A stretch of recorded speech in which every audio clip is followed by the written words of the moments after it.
romance stories of Arthurian knights entering the great wastelands, which you'll find peppered all over the romance tales.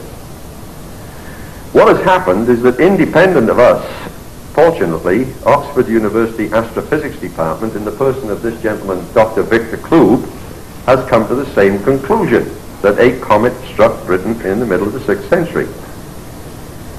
Place names everywhere actually indicate that it did. So we've got records in the lives of the saints, we've got them in the triads, we've got them in the histories, we've got them in the ancient poetry, we've got it everywhere. Comet strikes Britain. It seems to have had a similar effect to the disasters in Egypt at the time of Moses. The birds died, the animals died, that's the farm animals and the wild. The reptiles died, the fish in the rivers died, people died, the plants died, nothing lived. All the buildings were shaken, it says, to the very foundations, the roofs fell in. This is probably why all the Roman cities and towns in Britain were totally ruined, whereas they've survived, in some cases, in very good state in France and Italy and North Africa, but they were shaken to pieces in Britain.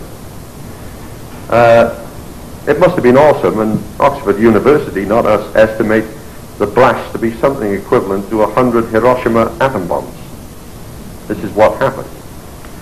When it happened, Maddox Morfran, is the fleet admiral and is at sea. And he gets blasted out by the huge tornadoes and waves and winds, and he doesn't know where he is. He comes back after 10 years when a lot of people had begun to return to the country, including the king. Because the king took the army out of the country and planted it in Ludlow, later Normandy. And he took the army with him because he knew he might have to fight his way back in. Maddox comes back after 10 years and they say, where have you been? Because you can't stay at sea for 10 years, your ship will fall apart, you can't live. So he promptly told them of this wonderful, huge, vast land he'd been in, where hardly anybody lived. And it says quite clearly in one record, he was ridiculed because they couldn't follow his star directions. Obviously they used the stars as people did through all ages for navigation. So they send out an admiral named Gwenon. All I'm doing is telling you what's in the record. And Gwenon came back and said, it's right, it's there. So now they hold a big council, and the king calls all the government in and they have a parley and see what they'll do. And they decide this is an act of God. Because their country has been destroyed, God has shown them another country. That's what he says. And there's one long poem between Arthur, son of Uther, and Llywelyn, son of Maddox, son of Uther. So that makes Arthur and Maddox both sons of Uther, therefore brothers, and Llywelyn is Arthur's nephew. Interesting, because Llywelyn means coloured man. It doesn't mean black man, it means brown man. I find that astonishing.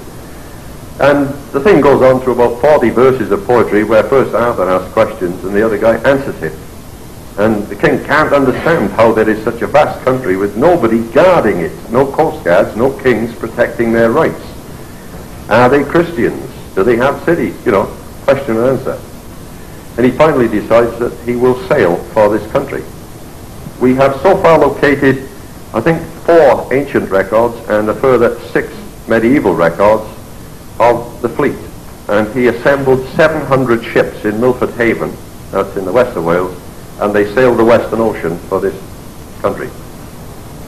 So it was 3 voyages, first Maddox by accident, checked out by the admiral, and then the king sails with Maddox and others. And they also brought a man named Ammon with him, who was the king's brother-in-law. The tales go on and they say how the king was in America, or we assume it's America, for 4 years. He is assassinated by a naked savage. And I find that very difficult to place in Western Europe.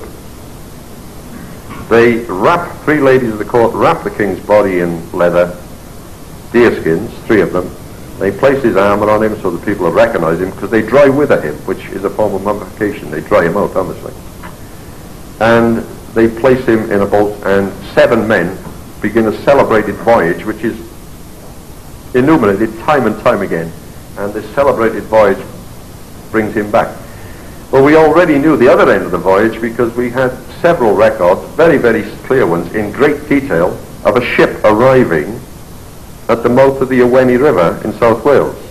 with a body in a bag, and they put it in a boat, a leather bag, take it upriver to St. Illtyd, who is a first cousin of this King Arthur, and he takes it into a cave, and they plop the body in the cave for a while. If you go into that cave, which is still there, obviously, there is a pit running east and west. It's well into the cave, and it's about 11 feet long, very squared off, 3.5 feet wide, and about 3.5 feet deep, man-made in granite, and you wouldn't do that much work for a peasant. Later, they take the king out and they bury him on a hill nearby in a church, and the church is easily identifiable from many records. So it's rather an odd circumstance. Where did the ship come from has bothered everybody for centuries. Right? Okay, where are we going with this? Right. We already knew something about this one because everybody has spotted this. They said, they do not know the brindled ox, thick his headband, 70 knobs on his collar. They're describing a brown ox with a mane, which, in my opinion, can only be the American buffalo. And here are the 7 men. When we went with Arthur of anxious memory, 7, except 7, none returned to Coelbren. Huh? The famous poem is called Prydau Annwn. It means the voyage to the other world, and they constantly alluded to the other world.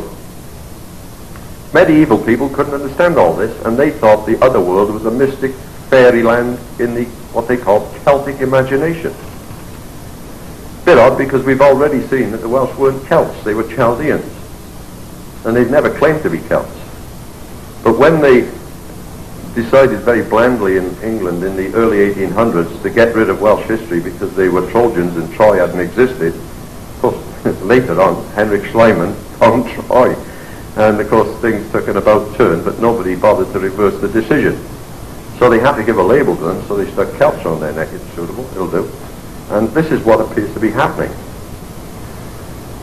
Okay, let's go on a bit. In order to get in the picture, I've drawn this little chart for you. You can see Arthur the Black. Hang on, let's go back a minute. Arthur the Black, he's the son of Maximus, right? 383, Magnus was in Britain, married Helen, the second wife, son of the King Eudac, Octavius, and they invaded France in 383. It's a well-known history.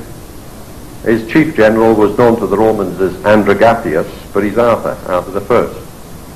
They seized Paris, he seized the lady Genevieve, Saint Genevieve, fought a big battle with the Roman Emperor Gratian at Soissons, 12 miles south of Paris in 383, defeated him, chased him down to Lyons, said to Gratian, let's call it a day, let's have a banquet. Gratian comes to the banquet, Arthur cuts him in half with an axe. Magnus then becomes emperor of the West. Spain goes over to them, all of North Africa, fights their way through Switzerland, down into Italy. That's why there is a carving of Arthur besieging a city in Modena Cathedral, you see, showing all the characters engaged in this expedition of 383. Down to Italy they go, another carving of Arthur, a mosaic in Taranto, in a cathedral there, crosses over into the Balkans and Greece, and he fights 2 big battles with the Emperor Theodosius of Constantinople in 388. So you've got a real live Arthur doing the things the medieval says, fighting the Romans. The problem in later times was people said, how can Arthur fight the Romans and fight the Saxons? He's 250 years old. This is ridiculous. Well, it's not. He's 2 people. You see? They've welded Arthur the First in with Arthur the Second, on the bottom, who fights the Angles and Saxons. And by welding them together into one gigantic king, they caused the problem. Once you read the Welsh records, you sort them out with ease, and they're not a problem. And they both figure quite prominently, correctly in the history. All right? Let's get on a bit. See where we're going. I've put this one in because when in about 920, a fellow named Owen